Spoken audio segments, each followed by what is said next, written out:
All righty. Welcome to another episode of Guts, Grit, and Great Business.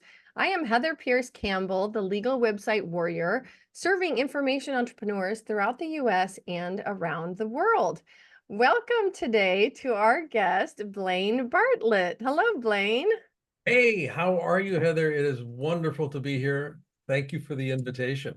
Absolutely. Well, it's so good to see you. I think last we maybe spoke by phone, and right before going live just now, we were figuring out the mystery of how we crossed paths. So I'm going to just give a shout out to our mutual friend, JV Crum III, who introduced us last fall. And if you're listening, JV has been on the podcast, so I'll be sure to post his interview in the show notes link as well. But welcome to Blaine Bartlett. Let's get Blaine introduced. And for those of you that don't know Blaine, stick around. I am super excited about this conversation, in part because it is on a super important topic and one that we really have not addressed in this way before. So this will be new to the podcast. But Blaine Bartlett is a globally recognized leader in the leadership development field and a thought leader. As a speaker and the author of 5 books, including the #1 international bestseller, Compassionate Capitalism, A Journey to the Soul of Business, he has personally delivered programs to more than 300,000 individuals directly, impacting more than 1 million people worldwide. He's a co-host on Apple TV's popular Office Hours show and has been featured in the TV series World's Greatest Motivators. How fabulous. I love that. I want that title. The movie and the book, Think and Grow Rich, The Legacy, as well as 2 TEDx talks and numerous podcasts. As a CEO of Avatar Resources, a global leadership consultancy he founded in 1987, he's worked with entrepreneurs and leaders in many of the largest companies and organizations on the planet to change the way leadership is used to foster compassionate capitalism. Blaine, what an introduction. Welcome. Oh, that's my line. All Yeah, Heather, what right. an introduction. Wow. I It's love so that. good. Nobody else has that introduction. So welcome. Thank you. Thank you so much. Um, I love, and I know when we first connected, we had a conversation around compassionate capitalism. What does that mean to you? Share with us what compassionate capitalism means. Yeah, it's organized around the notion that everything is connected. I mean, that's probably Mm, the easiest way to position it. Um, John Mackey and Raj Sisodia. John was a co-founder of Whole Foods. Raj is a professor of business at Babson University on the East Coast. They co-wrote a book called Conscious Capitalism. I remember that. Yep, and conscious capitalism spawned a whole movement that was intended to address the way that crony capitalism, what I call crony capitalism, is actually operating uh, around the And world. crony capitalism being like the mainstream capitalism, right? Mainstream Yep. capitalism. The focus of that is, let me take what I can get and forget everyone. It's Yep. yeah, big business is how most people would think of that. Yep. Yeah, it doesn't have a soul. So the tagline on the book, Compassionate Capitalism, is a journey to the soul of business.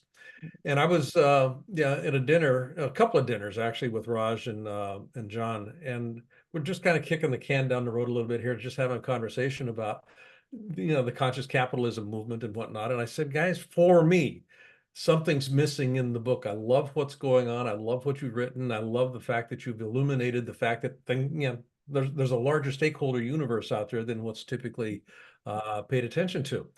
And the question was, what's missing? And I said, well, if we recognize that everything is connected, that there is a larger stakeholder group, what's the behavior that is literally incumbent on business leaders Mhm. to pay attention to honor that connection?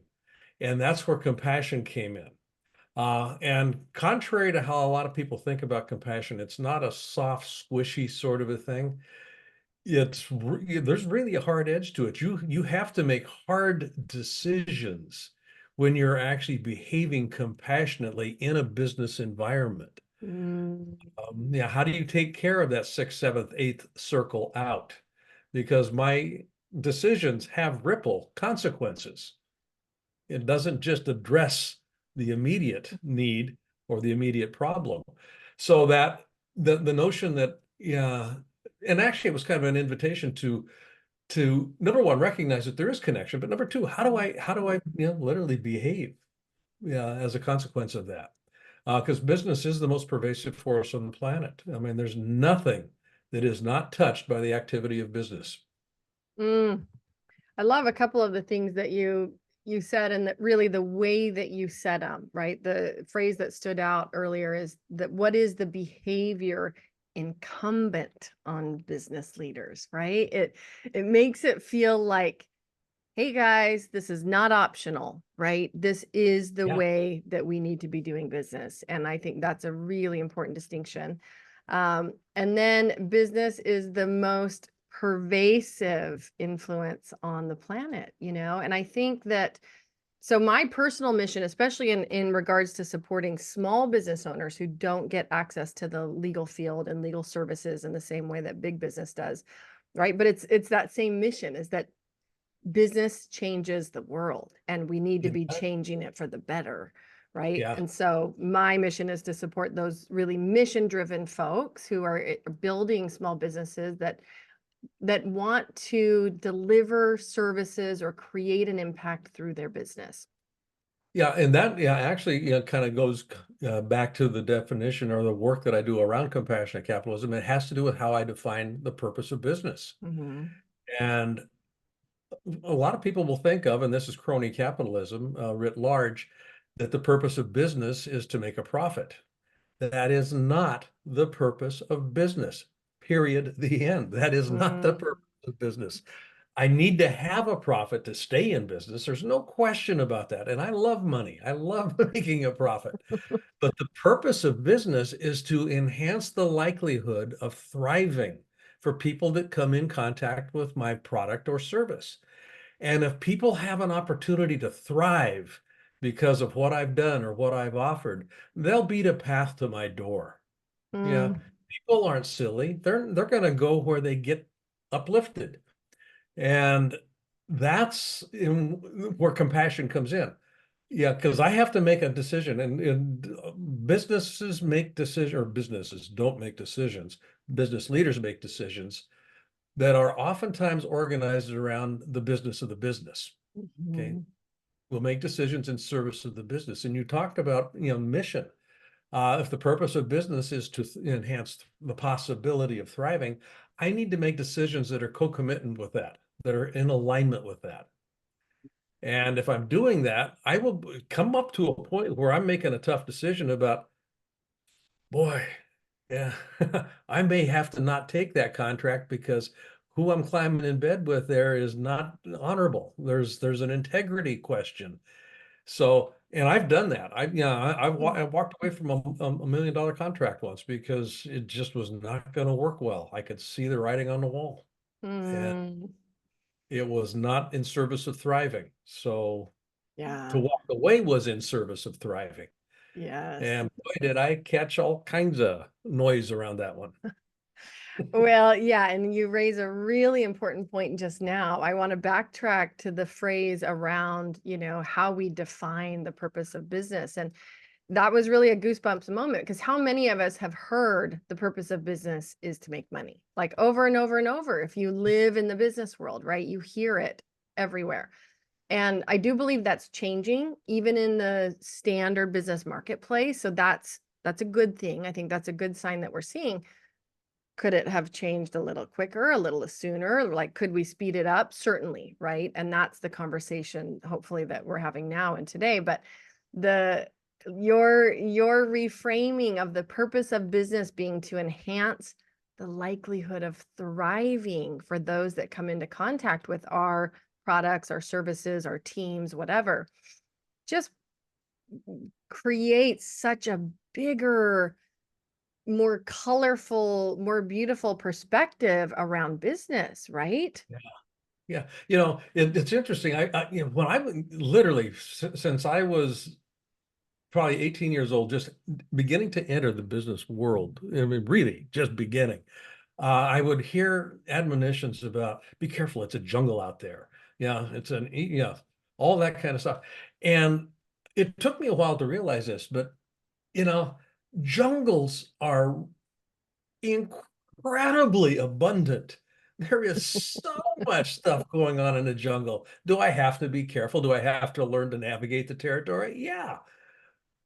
But I would much rather be living in a jungle environment than in a desert environment. Mhm. I truly would. I mean, the variety, the diversity, all of that stuff that I can leverage.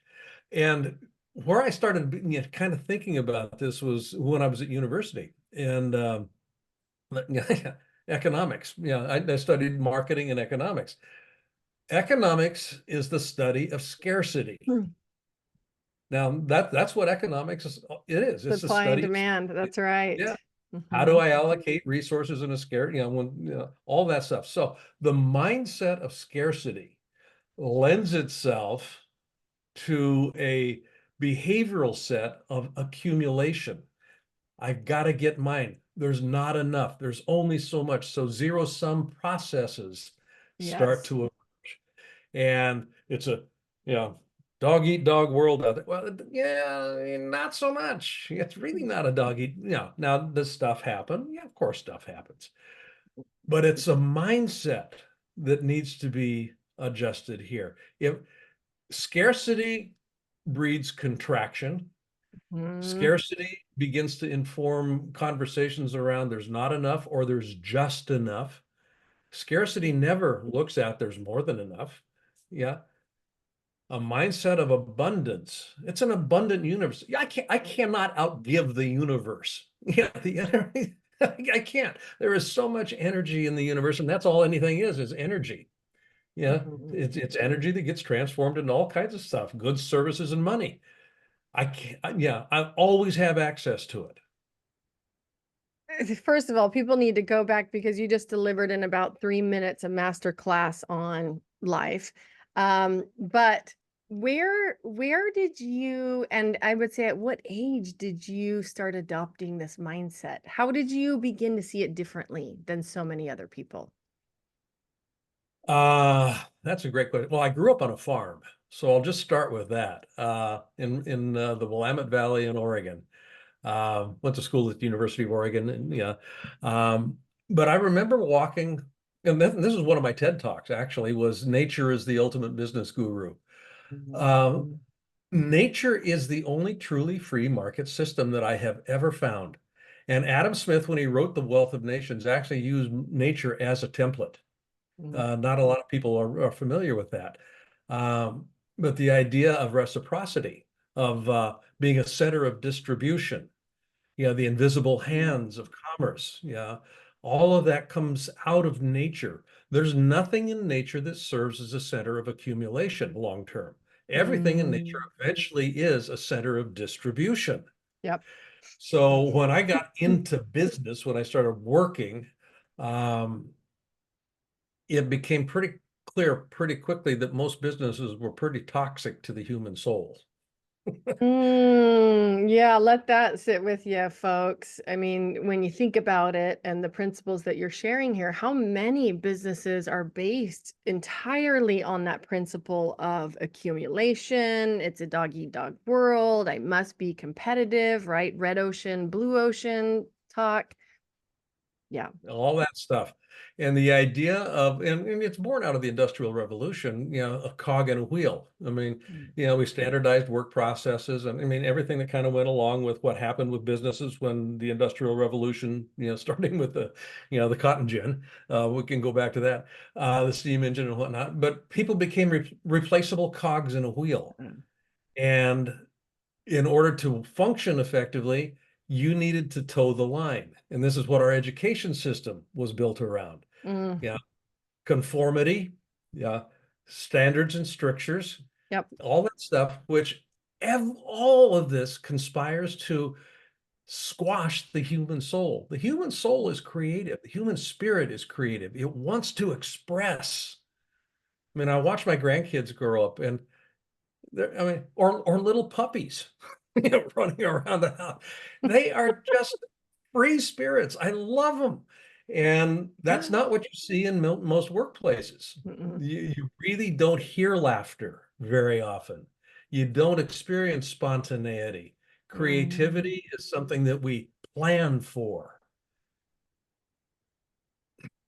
That's, kind of almost an oxymoron. Right. Here, everybody, we're going to attend a creativity workshop, right? Hmm. Yes. So, you know, let's jump right into how do you help people begin to do this differently for folks that have been in the old paradigm, or maybe they've shifted, but they're still not in the thick of it like they'd like to be, that really feeling and expression of abundance through their business.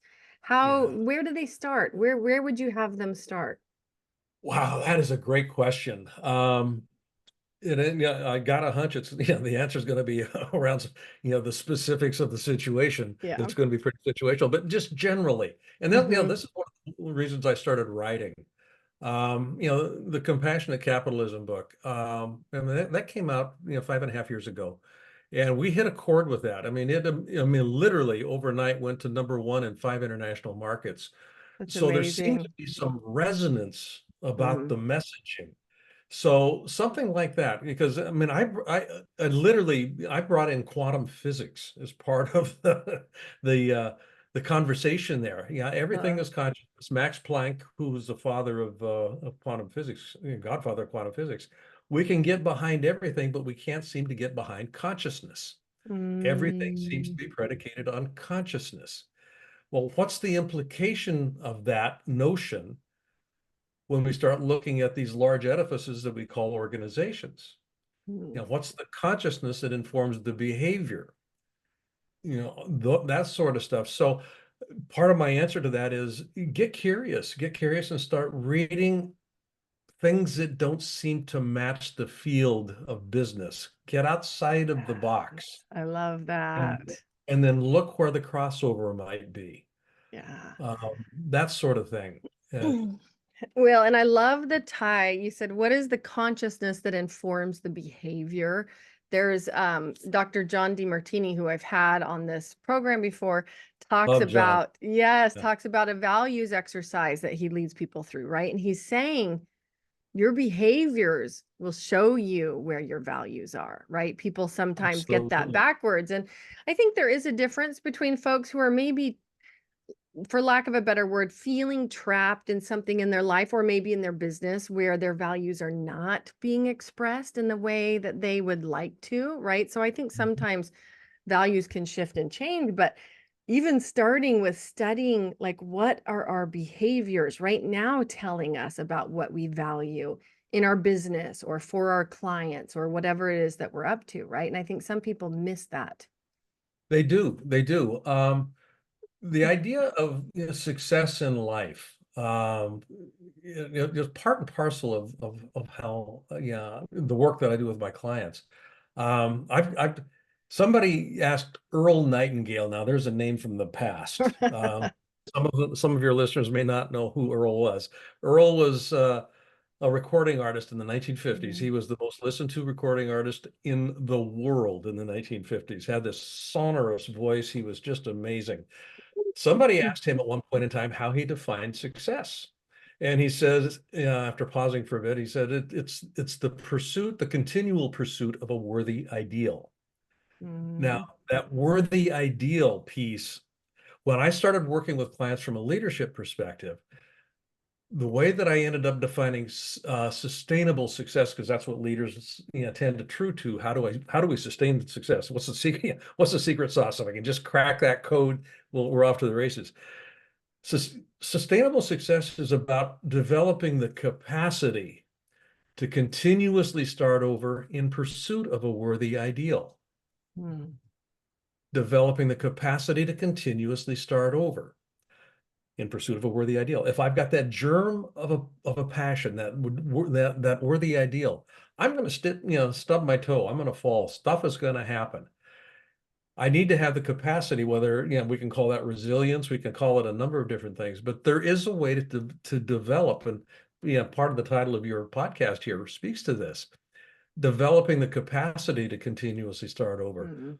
Mm, Part of that has to do with awareness, mm, just self-awareness, just noticing, kind of where, what wasn't I paying attention to? What was I pretending not to know? Because all of yeah. us have got this little voice that talks to us all the time. Watch out for Mm. that. Oh, don't worry about that. Squirrel. No, don't worry about that. Yeah. Paying attention. So that, and then courage. Yeah. To start over requires courage. Now, Mm. then courage is an interesting word for me because people think, well, I need to have courage to begin. No, you got it backwards. You begin and then courage shows up. Yeah. So Courage, good. Yes. courage is the description that I use to describe the fact that I'm moving. Mm. Yeah, courage is the thing that happens when you are taking action, right? Forward Yeah. action. Yeah. Well, and this whole idea of starting over, I think it can be more challenging, right? As we get into adulthood, like somehow starting over can feel like a failure. Like, Yeah. and we end up, I think, for so many of us, starting over across multiple areas of life, right? Personal relationships, even parenting, you're going down one avenue and you learn something about your child, or you're trying to figure out how to do better, and you have to reinvent yourself as a parent to that child, Yeah. right? In your business. And one of my favorite phrases, I was going through, I'm actually whittling down my office right now to basically go more towards a completely virtual office. And I'm a collector of people, information. Those are the two biggest categories. But paper Uh-huh. is attached to the information bucket, right? So if there's a paper with something on it that I think I need, it needs to make its way into Evernote. You and I were talking about Evernote Yeah. beforehand. But I came across a paper where I'd either written down or got a little postcard or something that said, high performers never stop reinventing themselves. And I thought, isn't that so refreshing to remember? Like, life is this process of reinvention, and we get to keep doing it even as Over. yes. Yeah. I mean, you think of Arnold Schwarzenegger. Now that's, kind of, it seems like a non sequitur, but you talk about, reinventing yourself, world champion weight bodybuilder, then a movie star. I mean, you just kind of go through I think 5 major iterations of excelling Well, in right. different And now ways. like online influencer, right? With all Online of like the influencer. video content and the Yeah. the little things that he's putting out just around being a better human. Yeah. It's kind of, I mean, an Austrian that doesn't speak English and speaks it when he does speak it with an incredibly heavy accent. I'm going to be a movie star. Yeah, I don't Oh, want to be an actor. totally. I want to be a movie star. Yes. And it's kind of like you talk about courage, risk being laughed at, all of that stuff. You have to be willing to do that. Mm. Well, and it's, that whole thing about just starting and then courage showing up. One of my other favorite little quotes is, you know, just begin. The rest is easy. And I mean, obviously it's not always easy, but it's that beginning part that people get stuck Yeah. at, right? Yeah. Yeah. Yeah. Yeah. Mike Dooley, who is a good friend, writes a daily thing called the Tales from the Universe. Tut. Yeah, and if I you don't love that write, title. oh, it's amazing stuff. It really is. But he talks about the tyranny of the how. Tyranny of the how.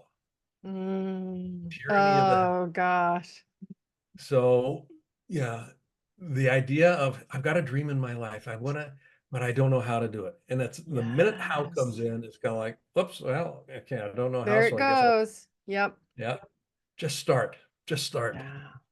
Yeah. I mean, when the pandemic hit, 98%, I mean, literally, it was 98%. I actually did the numbers on this. 98% of my revenue base, the company's revenue base disappeared overnight in February, March of 2020. Because It's kind of all like, your well, stuff was in person. Is that why? All your, it was all in person, it was yeah. all overseas. Yeah. Yeah, it was all overseas. And I mean, that was, hundreds of thousands of dollars. I mean, just kind of, well, yeah, now what? Because, and for 18 months, we couldn't travel. I Yeah. mean, it was effectively. So the idea of starting over got real. It was not just a concept anymore. It was kind of like, Oh, well, and how many people that are listening are like, oh man, I feel this because, maybe it wasn't 98%, but maybe it was 50% or 60% or some huge chunk of their business or revenue just went yeah, away. Yeah. yeah. And what was interesting was I had a ball with it. I absolutely had a ball. I learned, I wrote, the book over my left shoulder here, The Leadership Mindset Weekly. So a little I bubble know. there. I love The that. lead, yeah, the leadership mind. I wrote that book in 4 months, and it became the mainstay of a mastermind program that has now been running for 4 years. We're in the fourth cohort of it, and you just start over. You just start over. You invent something new. It's kind of like, well, I never thought of doing a mastermind. Let's do a mastermind. What the heck? See what Love happens. it, right? And to have that experimental attitude, like the goal for me, I can say that as a mom, as somebody who, has been in business for myself now over 22 years, I have to keep practicing that, like, oh, it's okay to experiment. It's okay to step outside my comfort zone and do something a little bit unusual or new, or even something that my peers in law don't necessarily understand right away, right? Yep. The idea of a problem kind of crops up, about this time in this kind of a conversation. And yeah, I study Stoic philosophy and have for years. And Marcus Aurelius in his diary, the Meditations, it's called Meditations. He talks about the obstacle being the way. When you encounter the obstacle, you're not going to encounter an obstacle, or more precisely, a problem, unless you're on the path. The problem is part of the path. The obstacle is part of the path. And I was in a conversation the other day with a friend of mine, and we were kind of unbundling that notion a little bit. And I went to, problem. Actually, it's not because problem has such a pejorative around it. Mhm. So we started playing with language. Language creates, how I describe something determines how I feel about it, Yep. which generates my behavior. So I said, well, what if we didn't call it a problem? What if we called it a project? Yeah. So it's kind of like, whoa, well, now I've got a project. Let me put let me put this together in a different way. So instead of in 2020, I had a problem. 98% of my book of business disappeared. No, I don't have a problem. I've got a project. Let's figure out how to go online. Let's figure out how to deliver e-content. I mean, that's a project. And that's a project that's Yes. kind of interesting. And Yes. just that shift in description completely changed my experience of what I was working with. Mhm. And I didn't have to go to a creativity class. I could actually just kind of say, okay, how do I put this piece together? Yeah. And Yeah. No, I love it. That shift, first of all, the connection that we need to always remember and make to the way that we utilize language, right? Language creating a yeah, feeling, which then dictates how we respond or how we show up in response to that. And even that shift from problem to project, I think already people are like, oh, it's so much more inviting, right? You there's an imagine invitation yourself, to it. yeah, tackling a project. And for those of us, and I think a lot in the entrepreneur space are project people, Yes, I would right? not be an entrepreneur unless I wanted to create something. That's right. It's language that fits. So I love that. And those minor tweaks that make things easier to do and easier to take a step forward, I think are really significant to pay attention to. They really are. In a lot of the executive coaching work I do, particularly around leadership, Mhm. um, I'm always working with my clients to have them think about, shaping the listening of their audience. So get Oh, them, how can you shape their listening so they're more receptive to hearing what you want to have the message be? Yeah. Now that's external. I want to be able to shape my own listening as well. And that's where this is yes. literally what was kind of the catalyst for this conversation around problem project. How can I Mhm. shape my listening a little differently? Well, let's change the word. Instead of problem, I got a project. Okay. Yeah. So my Yeah. listening changed the To- experience and the way. totally. I've got a kiddo who, he's about 11 right now, and we go through these opportunities to practice language every day because he has a tendency to be like, I can't do it, or it's Oh too yeah. hard, or, and I mean, admittedly, I think this happens to all of us, especially parents. Like my husband and I joke, we don't do math past 6 p.m. you know, Yep. used to be 8 p.m. Now it's 6 p.m. Right? As our kids, I mean, it's just funny the way that math is being taught so differently than when I was a kid. Takes us both, a bit of Oh. time sometimes to figure out what he's supposed to be doing because we don't have the directions. We've got the problem, we've got the math problem. Mhm. But I notice these language breakdowns happening the later we get in the day, right? I'm constantly like, okay, how do we rephrase that? What if we were to say that we're in the process of learning how to do that, and but it is, something that if we can learn how to do, this whole shift to growth mindset, right? And I know there's a ton of literature around it, but it applies in every part of our language. Absolutely. Yeah. Yeah. Well, Yeah. Blaine, talk to us a little bit about who your clients are. What is your work these days? I want to know who you're serving, what you're up to, how you're working with people. They tend to be entrepreneurs, solopreneurs. Historically, and this is pre 1920 or 1920, 2020, Yeah. it was large enterprise organizations. I mean, I Mm, he is Global Leadership Initiative for more than a decade. Microsoft, Apple, I mean, big firms, AstraZeneca, Pharma. Um, After 2020, I've started to shift my focus a bit because trying to get a shift in behavior in some of these large organizations is like rowing up next to the Queen Mary and kicking it in the bow, going, turn, turn. yeah. And Not so scrappy or nimble. Yes.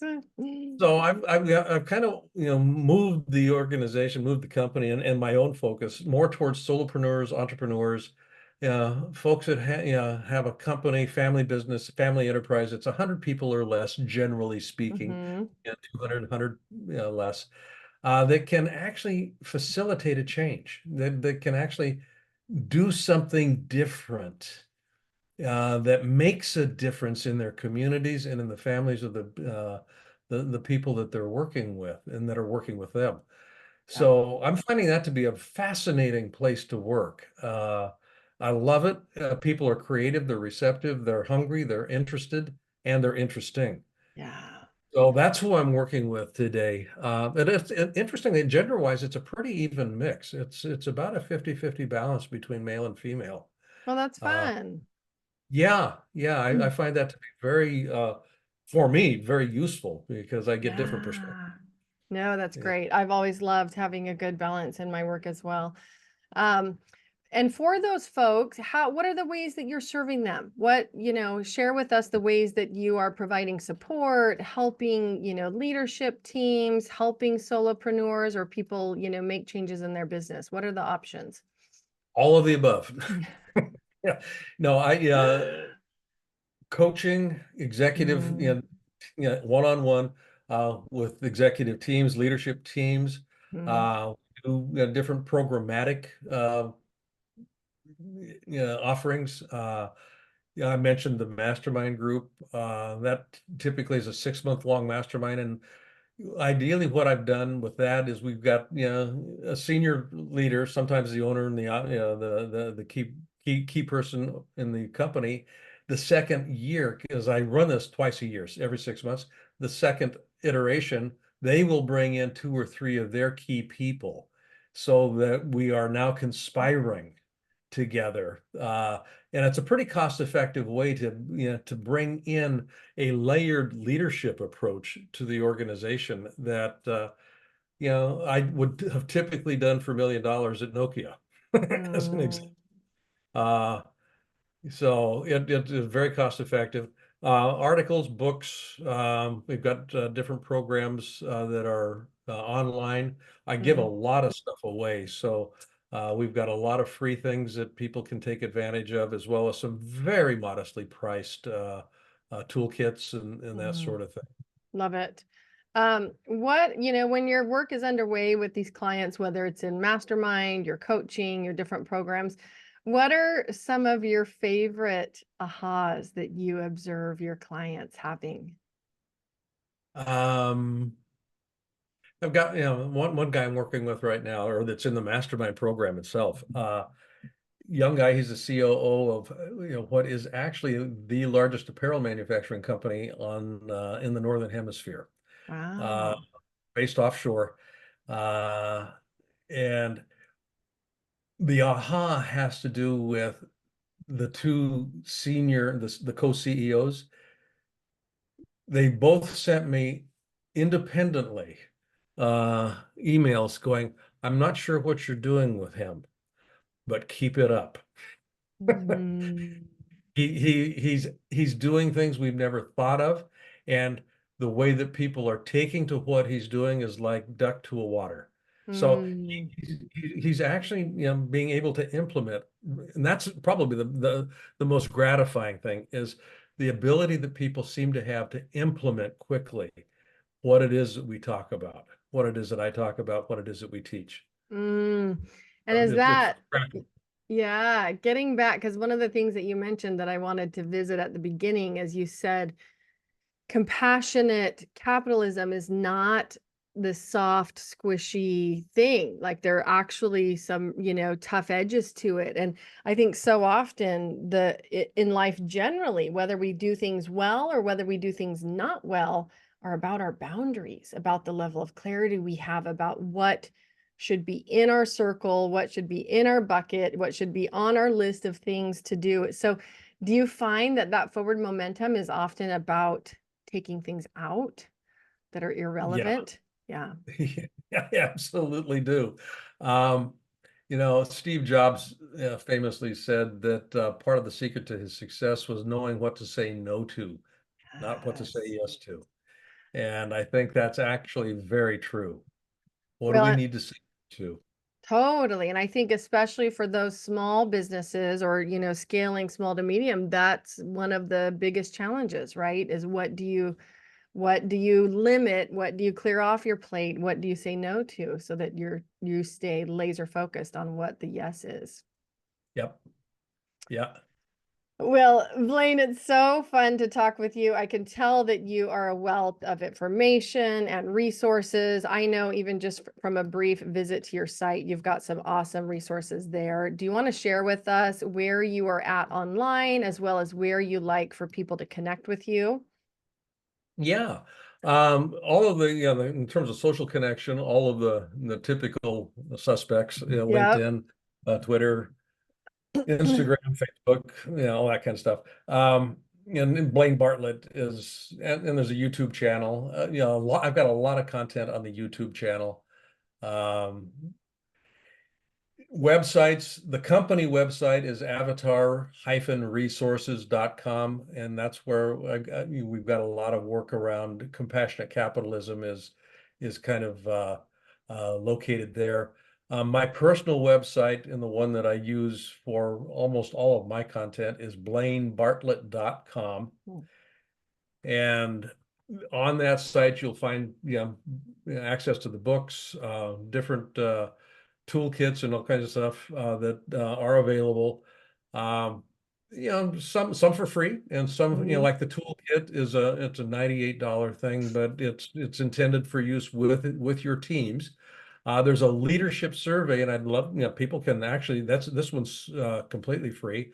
Leadership blind spot survey. What's the blind spot that can derail me real fast if I'm not paying attention? So it's a pretty comprehensive survey, and it is keyed to my leadership model, which is organized around an acronym, ACT, Leaders Act. So Mhm. ACCT, there's two extra C's in there: awareness, context, communication, commitment, and trust. So Mhm. I've got a blind spot in one of those areas, most likely. So this survey will actually kind of point that out for you. I love that. And where does the survey live? At blainebartlett.com services. Okay. Blaine Services. Perfect. So we will be sure to grab those links because I think I was looking just at your personal website, but I love your business website as well. And folks, if you're listening, pop over to the show notes for these links because I'm on the avatar-resources.com link, and you can get a free digital copy of Blaine's book, Compassionate Capitalism, A Journey to the Soul of Business. Now, if you're not a digital reader, and I know many people still aren't, and you want the book, that's available over on your personal website, which I will share as well. And folks, pop over to legalwebsitewarrior.com/podcast and just find the show notes for Blaine Bartlett's episode. And you'll find all those links to his websites, his resources, and Blaine, I'll share your social links as well. Thank you.